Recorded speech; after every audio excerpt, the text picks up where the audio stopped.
Welcome to Mysterious Goings On. We're going to get right to the show after these messages.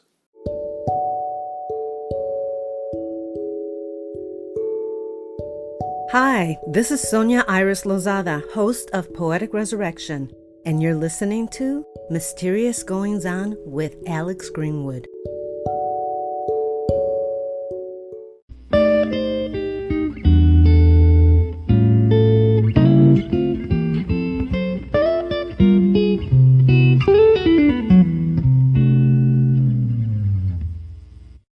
You know, I am an absolute sucker for a small town murder.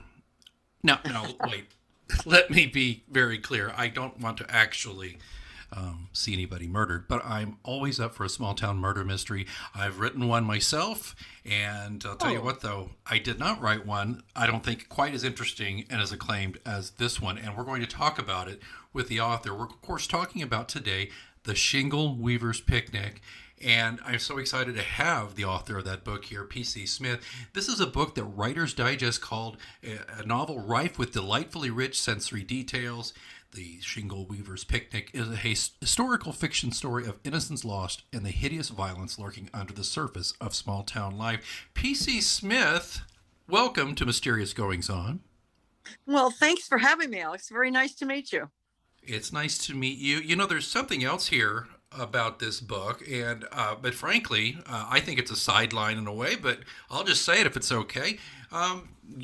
This is your debut novel, and right. You did not have start writing books, at least, until you were, let's say, kind of a mature person.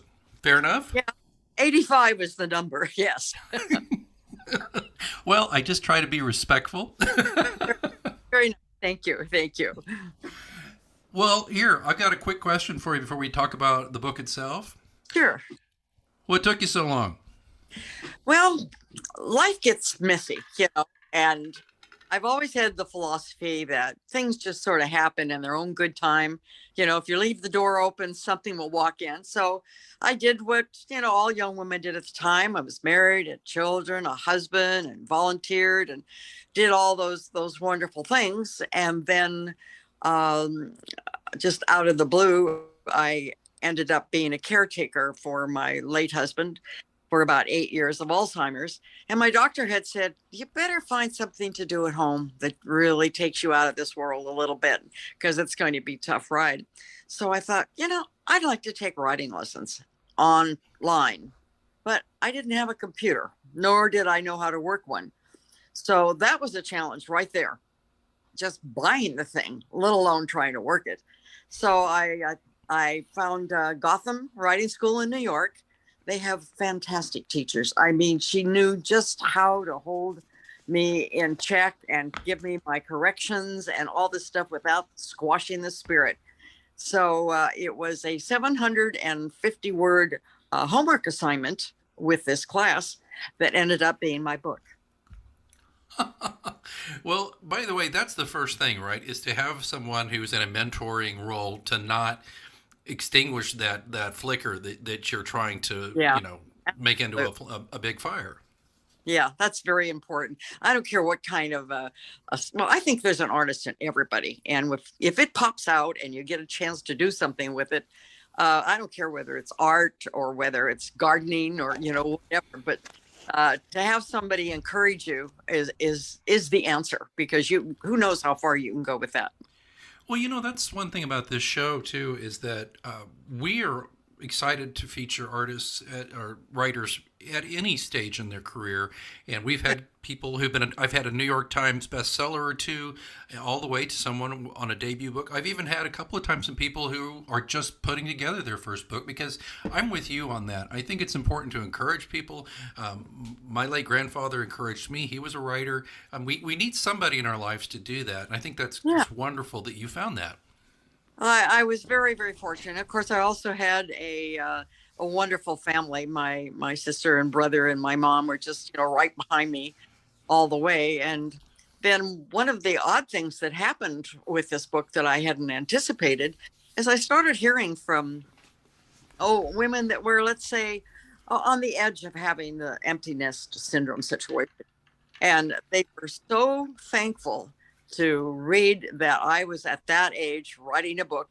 And they said, our artistic chance hasn't passed us by. And we really thought it had. So thank you, thank you, thank you, thank you. And I thought, well, that was a nice little perk I didn't even realize I was coming up with. I've heard this many times in different ways throughout my life, though, that you really almost never know the effect you have on other people. Yeah, true, true. It's a surprise. In this case, it was a very pleasant one. So all you ladies out there that think you've lost your time, your chance for your artistic endeavors, don't give up. There's always time. Always time. It's always time. Well, let's talk about the Shingle Weavers Picnic. Okay, I have to ask though. Okay, you have, I think, 7 great grandchildren, and Yes. this book focuses on the murder of a child.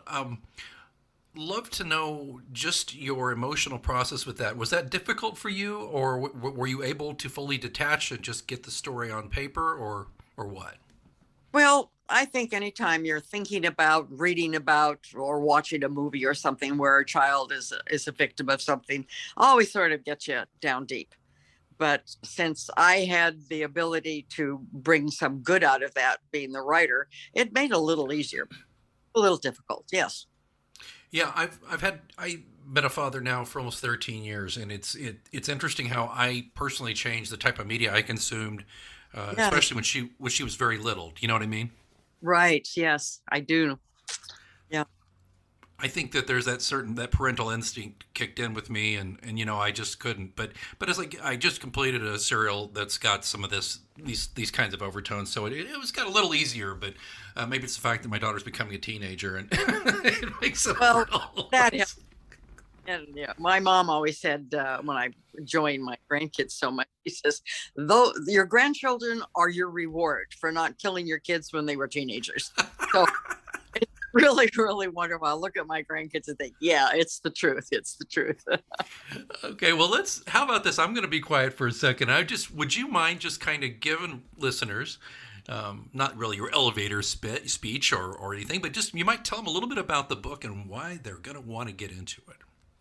Well, it's a story about a very turbulent time in our country. Most people think that this is the turbulent time, but there has always been a time of turbulence in history. And when I feel sort of lost, I think we sort of lost our innocence, our trust in nations as the news became filled with violence and unbelievable cruelty, death, devastation, and the heartbreak of World War II. And of course, this was a young girl who sees the world around her falling apart when this thing called war sweeps away all of her absolutes. She's also forced to see life through adult eyes long before, her time, when a playmate and a friend is murdered, and the act of the whole town just petrified the whole town, and fear was just everywhere. And she also had some personal loss. So it's a story of this young girl and how she looks at the world. There's a beautiful love story in this. It shows a close-knit family and how it was so important, or it should be today as it was back then, that families, joined and got together and got through the Depression only because they worked as a team and everybody contributed. And everyone even contributed to the war if they weren't young enough to go. There was always scrap drives, and there was working at the USO. And my grandmother used to take me with her up to the tallest building in Everett, which was the J.C. Penney building. And there was a little shack up there, and we would sit there for a couple hours once a week. And on the wall were outlines, black outlines of different airplanes. And when something would fly up there, we'd look through the binoculars and identify the airplane and call it in. And, I was pretty young at the time, but, even I felt that I was doing something for the war. So it was tearing people apart, but it was bringing people together. It was a very, very odd thing. Yeah, I recall a war picture, a John Wayne war picture, In Harm's Way, and there's a Oh, scene where there's a woman who's a spotter. She's got all yeah, the different silhouettes on there, and they would fly over. She would use her binoculars, and then she would call it in. That's what we're talking about here, right? that's what we did. And that was my grandmother's, effort. Well, she also went to the Red Cross and folded bandages too. So everybody chipped in. It was everybody's war, and everybody felt responsible, and everybody tried to help. And it was really, when you stop and look at it, except for the devastation of the war, it was really very of a mending and a wonderful time for the nation to pull together like that and get the feeling of what that's like. We'll stick together and we'll win. And it was in everybody's heart. Yeah, it's something not that we're here to talk about, contemporary stuff. It's something I despair a little bit about these days. I just wonder, what will it take these days to bring us all together? It seems we're so very splintered. Well, I haven't seen that kind of togetherness, except for very, very short time after 9/11, when all of a sudden everybody had a flag, and they felt very, very patriotic, and they felt personally insulted about what had happened. That was the same feeling that we had during World War II, but it lasted, for the full 4 years, where I think 9/11 just sort of is, well, the mass pain of it all has sort of healed and out of sight. Yeah, but I guess one thing that doesn't heal is the death of a child, because of course it's a cliche, but it's true. Right. We're Right. not supposed. We're all supposed to never. We're not supposed to bury our children. My grandmother, who was contemporaneous to your grandmother, lost her oldest son. He was a veteran, but he wasn't killed in the war. He was killed in a car accident at home. But she Uh, never got over it. And of course, why should she get over it? But when it's a murder, though, which I think you're yeah. talking about and illustrating in your book, Yeah. you talk about taking things personally. Not only are people offended that such a thing happened in their midst, they're scared, right? There was a lot of fear. When something in a small town, everybody knows everybody, and there's good and bad to that, let's face it. But there was a feeling of absolute unbelievability that anything like that could happen in their town. And was somebody among them that was capable of such a horrible thing? Then nobody ever locked their doors or anything. But after this happened, yeah, doors were locked. And they looked at strangers a little differently, instead of, inviting them in for a cup of coffee while they're waiting for a cab, or whatever reason you would invite a stranger in. No, no more. And it did affect everybody in a very fearful way. Unbelievable. Unbelievable. PC, I rarely get the chance to speak to someone who thinks along these lines about that. I'm curious. Do we as a society look back on a time that never really was, or am I hearing correctly when you're saying, no, Alex, we had some of these times, but they were few and far between. We have these moments, as you mentioned, in World War II and after 9/11. But was there really this? It just seems that certain people look back and with nostalgia at certain eras, and I wonder if all of that's really 100% there, or is it does hindsight kind of create this reverse tunnel vision, and so to speak? Well, that's a very good question. I think that might lie with the individual person. Um, I remember the war so well. I don't know whether it's a curse or a blessing, but I've got a memory that I will do some or talk to my mom about something. She said, "You can't remember that, you were years old." I said, "Well, I sure do." And I can remember the conversations that my grandparents had when they first got notified that my uncle had been taken at Bataan and Corregidor, and they didn't know whether he's alive or dead. He was just missing, and there were no lists as of yet. And then when my uncle did come home, I remember one evening he sat and talked to my mom downstairs. She thought everyone was asleep upstairs, and I crept down the stairs and I listened to him talk to mom about the situation and the horrors that he had seen, the blessing that he had for the Japanese women that smuggled in potatoes, helped keep them alive. And he was taken out twice to be shot, but had a different armband than he should have. So they put him back in. Just stories of the war where you really got an idea of just how devastating it was. And a small child sits on those stairs and thinks, how can people be so mean to each other over land or whatever it is they're fighting over? How can you do that to another human being? And I think it changes who you are when you know that so young. Yeah, I think it's obviously good that he could speak about it. I mean, Yeah. so often you hear, I had an uncle who was at Iwo Jima, and Oh, was not something he wanted to chat about very often. Bataan, though, was probably the most gruesome, tragic, horrible moment in the entire Pacific theater, I would think, throughout the war. Would you agree? it was pretty bad. I had no idea the viciousness of some of the soldiers in charge uh, of the group. There was like 40,000 that they marched all the way up through the middle of Bataan, and I'm out of Bataan, and the circumstances. Most half of them were sick to start with diarrhea and starvation, and just stumbling on the road got you Right. shot. And to the very fact that my uncle even made it through to eventually be released was an absolute miracle. But you just don't, man's inhumanity to man doesn't come up and hit you in the face very often. But when it does, it certainly is an ugly picture. It is. Well, and so what we've seen here, though, PC, is that you have brought a lot of this feeling and a lot, particularly on the small town level, to this book. So let me ask you a little bit about, if you don't mind stepping back and asking, and here I'm going to ask the inevitable mechanics question, if that's Sure. okay.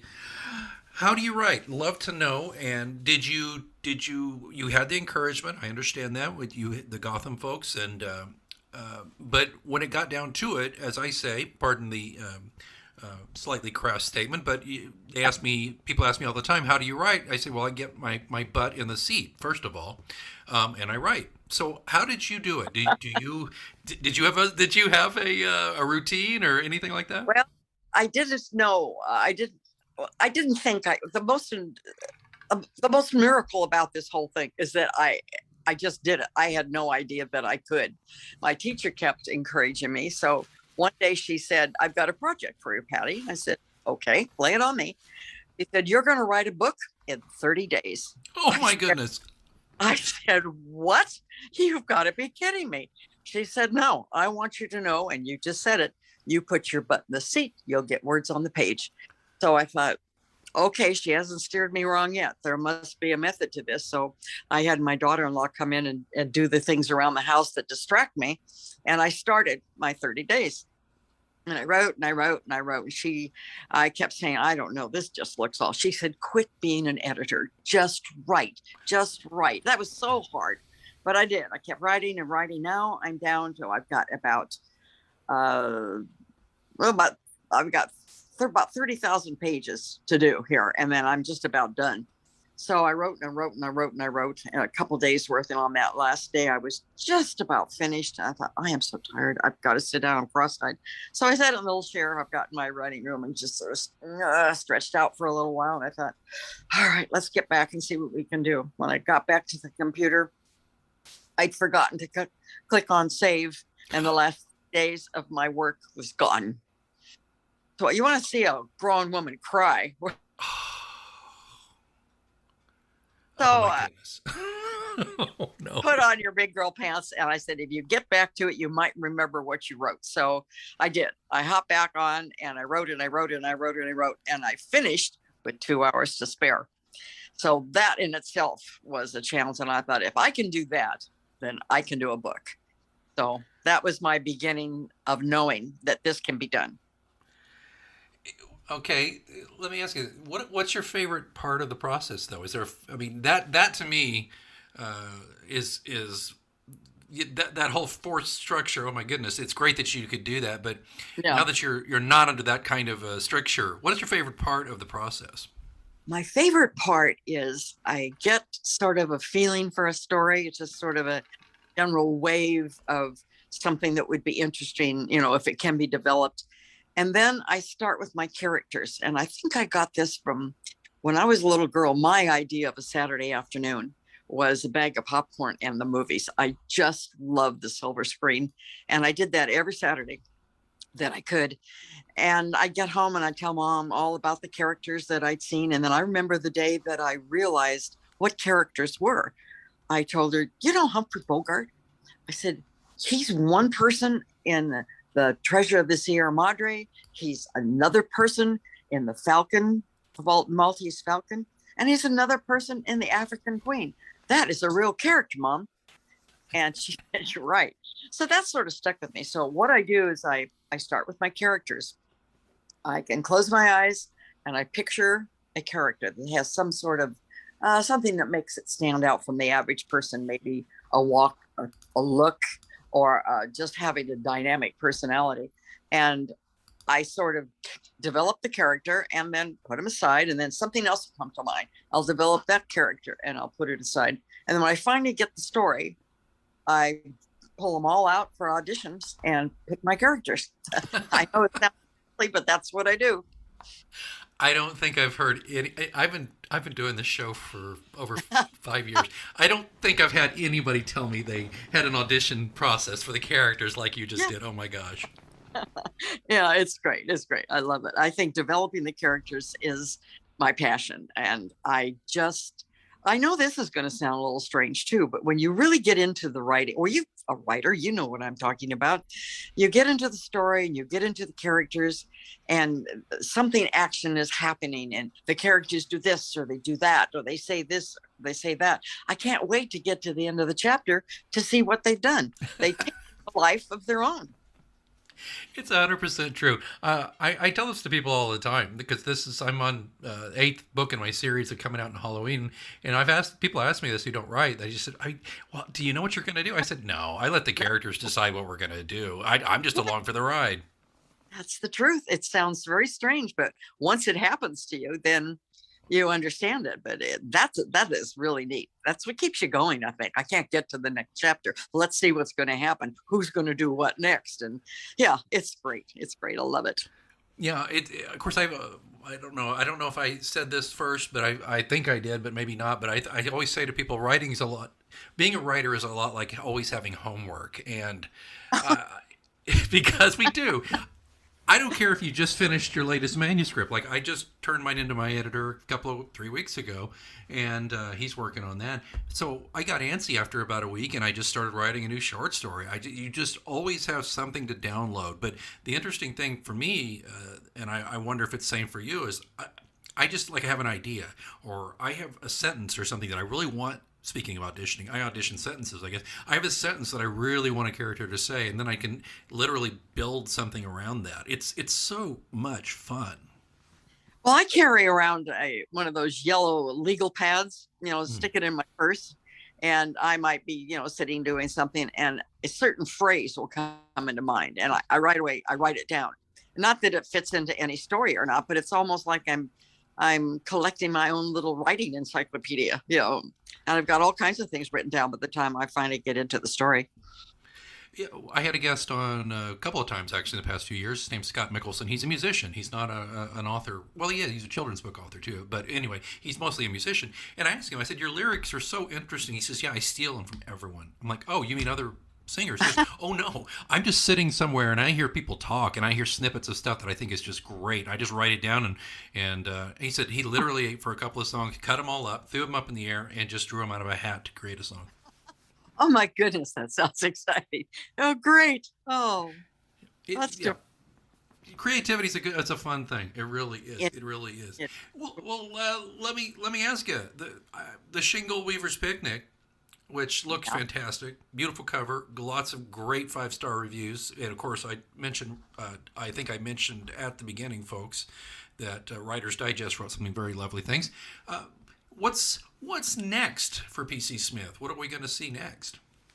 Well, I had people ask me, "Are you going to do a sequel?" And I thought, gee, I think that takes a little more experience and talent than I have at this point in my career, because I can't see doing a better job on these characters than I did in the first, and to drag them out there just like a movie, like something number 2, and it's not anything like the first one, and the characters aren't either. So I thought, I'm going to let this stand on its own.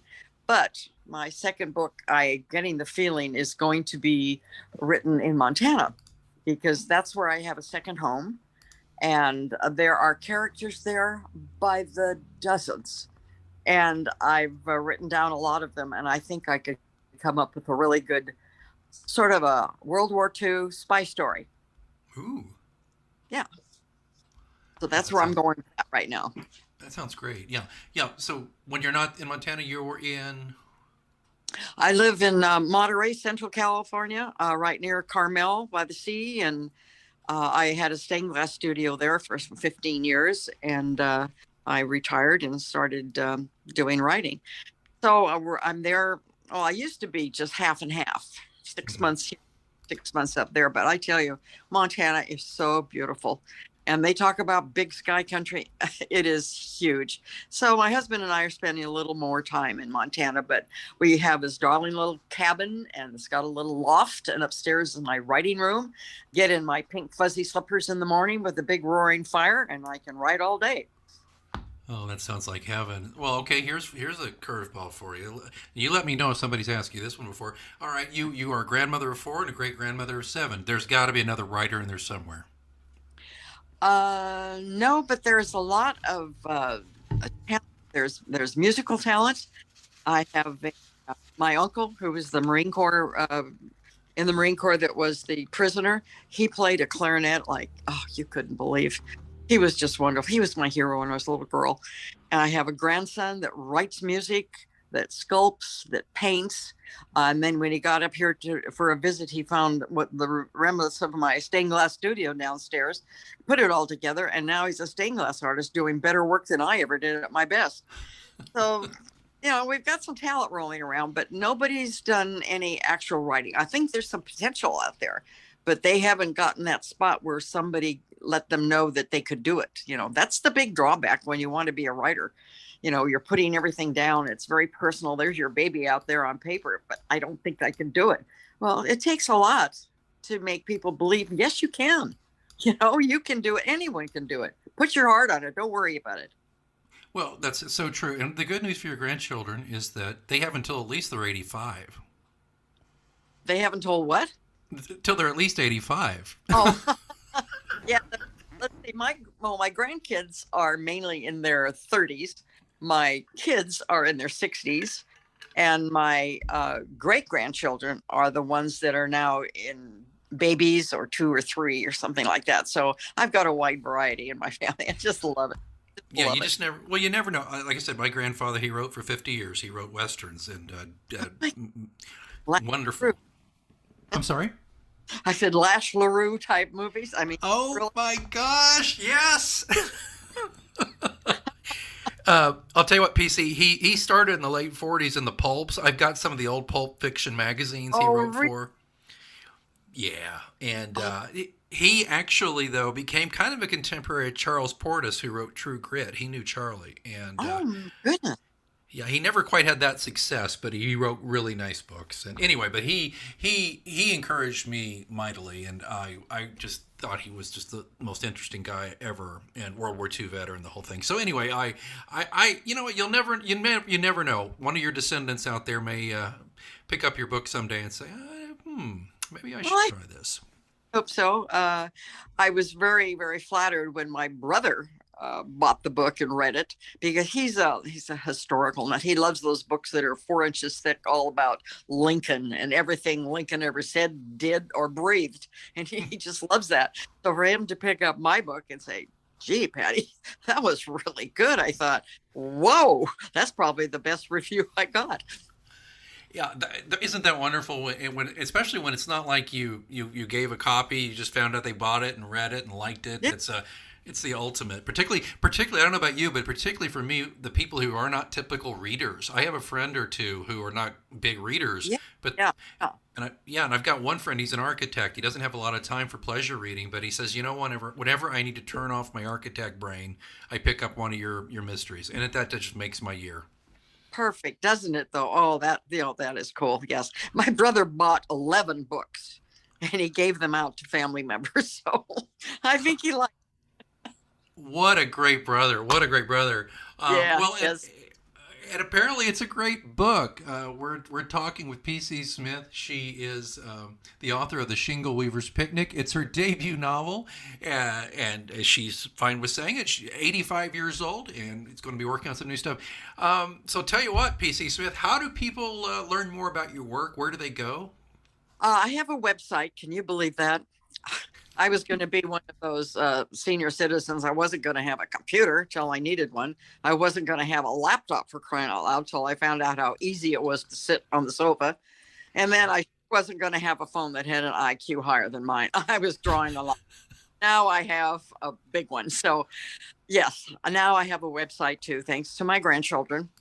So the website is author, small letters, pcsmith.com, and you can go there, and there's some copies of some of my interviews. There's information about me or where to get the book, Amazon, Barnes and Noble. It also comes out in Kindle. So yeah, if you go there, you can find out anything we didn't discuss today. Well, I tell you what, folks, I think you should, and I'll be adding this one. I have this one, by the way. It's on my stack, and I'm looking forward to it and reviewing it down the road.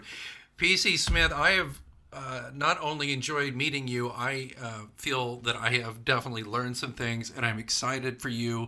You're very inspirational, and I really appreciate you joining us here on Mysterious Goings On.